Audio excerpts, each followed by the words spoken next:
자, 서울의 자랑 사대문 인근을 있는 한양도성에서 극과 극의 이사 상황이 지금 벌어지고 있습니다. 한 곳은 박원순 시장의 공간이고 한 곳은 다른 곳이라고 하는데 어떤 이야기인지 천상철 차장과 함께 또 자세히 알아보겠습니다. 자, 경로당과 공간. 네. 그죠? 경로당 얘기부터 좀 먼저 해주셔야겠습니다. 네. 이 서울 종로구에 낙산이라고 하는 데가 있는데 거기에 이제 삥 둘러서 이렇게 성이 있습니다. 거기에 이제 낙산 경로당이라고 있는데요. 네. 지금 보시다시피 18km 구간으로 이렇게 성이 둘러져 있습니다. 성곽이네요. 성곽입니다. 예. 여기 이제 성곽이 빨간색으로 표시된 부분이 이제 성곽인데 여기에 보면 이쪽 근처에 낙산 여기에 경로당이 하나 있습니다. 그러네요. 네, 꽤 오래전에 지어진 건물인데 예. 조사를 해봤더니 1970년도에 지어진 거고요. 오선 의원의 이제 국회 부의장까지 지냈던 이 민관식 박사가 72년도에 지역 주민들과 함께 건립해서 지금까지 이어져 내려오고 있는데 한 15분의 어르신들이 여기에서 매일 나와서 소일을 하고 계시다고 합니다. 예, 지금 보면 바로 그 장면인데 영상이 나오고 있는데 네. 어르신들이 있고 신발장에도 아주 신발이 그득한 그런 상황입니다. 네. 자, 저 경로당이 왜 없어지게 되는 거죠? 이제 이게 서울시의 정책과 관련이 있는데요. 서울시가 이 도성을 한양도성인데요. 이 한양도성을 유네스코 문화유산으로 지정을 하고 싶어 합니다. 예. 내년도에 꼭 지정을 받고 싶어 합니다. 이 박원순 서울시장이 이 경로당을 이제 그래서 이 경로당이 이 경관을 해친다는 겁니다. 아, 그렇군요. 그래서 좀 지켜주십사. 이렇게 다른 곳으로 옮겨달라? 옮겨달라. 예. 이렇게 얘기를 하고 있는 겁니다. 경관을 해치지 않게끔 종로구와 잘 협의를 해서 이전을 추진해달라. 이게 이제 박원순 시장의 주문이었습니다. 예. 자, 이도하 변호사. 예. 그러면 어쨌든 이 경로당은 서울시가 소유한 곳은 아니잖아요. 서울시 땅도 아니고. 그러면은 강제로 이렇게 나가게 할 수 있는 겁니까? 어떻습니까? 근데 이게 개인 소유의 토지나 개인 소유의 건물도 아닌 것 같거든요. 예. 그렇기 때문에 아마 이게 문화재 관리와 관련돼서 서울시의 권한이 있기 때문에 철거하는 것 자체는 그리고 이전을 추진하는 거는 서울시가 권한 없이 하는 거는 아닌 것 같습니다. 그렇군요. 네.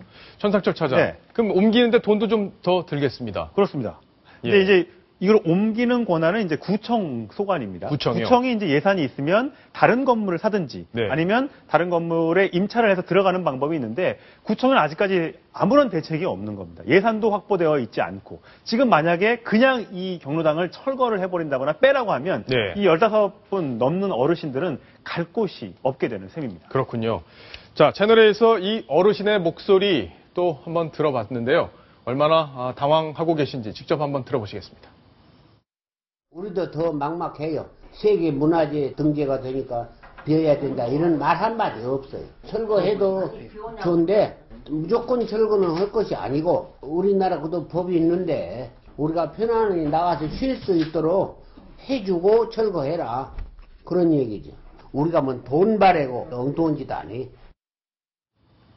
일단은 뭐 서울시 정책의 기본적인 공감은 갖고 있다. 지금 이런 상황으로 봐야 될 텐데 서울시에서는 어떤 대책을 갖고 있습니까? 일단 대책이 없습니다. 어디로 가야 될지도 지금 마련해 놓지 않고 구청과 잘 협의를 해라 이렇게 얘기하고 있는데 앞서 말씀드렸던 이전 비용이 한 3억 정도가 드는데 구청에 예산이 없어서 지금 뾰족한 방법이 없는 상황입니다. 그렇군요. 일단 뭐 박원순 시장이 찾아와서 뭐 머리를 숙이고 이런 일이 있으니까 좀 양해를 해주십시오라고 양해를 구하지도 않았기 때문에 예. 어르신들은 굉장히 지금 당황해하고 계신 거죠. 뭐 시장이 직접 가실 수야 없을 텐데 자, 서울시에도 입장이 있을 것 같습니다. 서울시의 이야기를 또 한번 들어보시겠습니다. 검토하라고 했죠, 당연히. 그 시설뿐이 아니라 다 마찬가지예요. 그 주변에 있는 한양도성뿐이 아니고 모든 문화유산의 가치를 좀 이제 보존하기 위해서는 이제 보존에 조금 장애가 될 수 있겠다 하는 시설들에 대해서는 뭐 미관을 다시 정비하거나 아니면 뭐 도저히 전체에서 안 되겠다는 것은 뭐 이전을 하는 거를 검토하거나 여러 가지 방법을 검토할 거 아닙니까? 도저히 못 가시겠다고 그러면 어떻게 쫓아낼 방법이 있어요? 우리도 어쩔 수 없는 거예요. 그대로 두고 외관을 정비하거나 리모델링을 하거나 이렇게 다른 방법을 찾아야죠. 그거는 50대 50 매칭할 수도 있고 방법은 여러 가지가 있죠. 지금 들어보면 서울시에서도 여러 가지 방법을 강구하고 있는 것으로 보이는데 자, 지금 이게 한양 성곽이잖아요. 네, 한양도성 성곽이잖아요. 그러면 박원순 서울시장이 들어가려고 했던 공간, 예전 공간 그것도 이 라인 안에 걸려 있습니까? 어떻습니까? 예전에 있었죠. 예. 해화동 공간이 여기에 있었습니다. 예, 그렇군요. 1940년도, 그러니까 굉장히 가까운 근처에 해화동 공간이 있었습니다. 네. 박원순 시장이 여기에 있다가 이사를 간 거죠. 2013년도에 이사를 갔습니다. 해화동 공간에 살다가 2013년도에 은평 뉴타운 복층 전세를 주고 이사를 갔다가 네. 올해 이제 논란이 됐던 28억짜리 가회동 공간 전세로 이사를 했습니다. 그러니까 결국 여기서 살 수 없었기 때문에 이때 이 한양도성의 이 축대를 한양이 해화동 공간에 쓰고 있기 때문에 문화적 훼손 우려가 있다. 그러니까 본인도 어떻게 보면 피해자로서 이전을 했던 거거든요. 예. 누구보다도 경로당 어르신들의 이 마음을 잘 알만한 사람이 이렇게 대책도 없이 저걸 철거를 해달라, 좀 나가주셨으면 좋겠다 이렇게 얘기하니까 좀 당황스러운 거죠. 예. 지금 보면 28억 원짜리 이 공간 때문에 지금 논란이 많이 됐고 네. 박원순 시장 지지율도 참 많이 이 부분 때문에 떨어졌는데 지금 이사 비용이 또 공개가 돼서 또 화제가 되고 있던데. 네, 그렇습니다. 예. 이전 비용이 꽤 많이 들었는데 조사를 해보니까요. 그래픽을 보면서 설명을 좀 드리도록 하겠습니다. 가회동 공간 이전 비용이 한 9천만 원, 총 9천만 원 정도 들었다고 하는데요. 잠깐만요. 은평에서 가회동으로 가는데 네.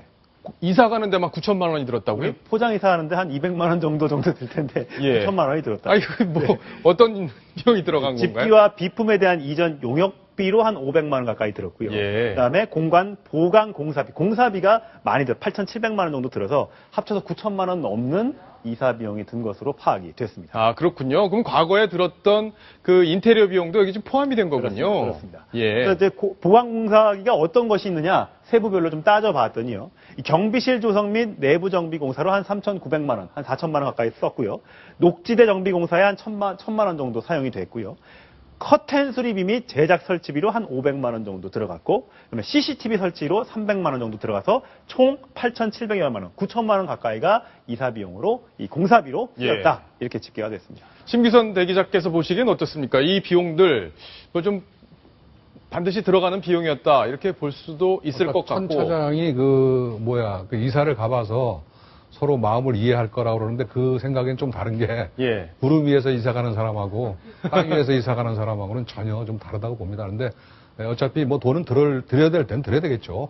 문제는 우리가 그 돈이 정당하게 쓰였느냐가 문제지 꼭 액수만 가지고 따질 것 같은 건 아닌 것 같아요. 예. 이도하 변호사께서 보시기엔 어떻습니까? 이제 박원순 시장이 이제 서민 행보 이 부분 때문에 본인의 어떤 여러 가지 활동에 제약이 되는 것 같아요. 본인이 뭔가 조금만 서민적인 모습이 아니더라도 바로 공격을 받을 수밖에 없는 그런 상황이 되고 있는데 어떻습니까? 근데 행동과 말이 다르기 때문에 그런 비판을 받을 수도 있는 것 같습니다. 실제 이사를 가셔서는 외빈 접대용으로 넓은 공간이 필요하다고 했지만 기자분들 초대에서도 밖에서 식사라고 하셨다고 하더라고요. 내부에 너무 책이 많아서 그 안에서 식사할 공간이 없었다고 그렇게 얘기를 하시는데 이 경우에도 제가 보니까 경비실 조성이라든가 내부 정비 공사하고 쭉 비용을 보면 일정 부분은 필요한 걸 수도 있지만 대부분은 사실 다시 나올 때 전세로 계시는 거 아니에요? 그러니까 전세니까 전세 사는 집인데 다시 2년 뒤에 나와야 되죠. 2년 뒤에 나오실 때 아마 경비실 같은 거 필요 없다고 주인이 이거 철거해달라 이렇게 얘기도 할 수 있으니까 그럼 다시 돈을 들여서 원상 회복을 해주고 나오면서 돈이 또 드실 것 같은데요. 예, 임기가 좀 더 남아있으니까 계약을 연장해줄 가능성도 좀 있을 텐데 다음 시장도 만약에 여기 와서 살겠다 하면은 이런 비용들 뭐 다음 시장에도 나눠서 분배해서 쓰게 되는 거기 때문에 꼭 박원순 시장이 이 비용을 다 썼다 이렇게 볼 수만도 없는 그런 상황인 것 같습니다. 자, 어쨌든 이사를 놓고 또 논란이 일고 있는 박원순 시장의 공간 이야기까지 정리를 했습니다.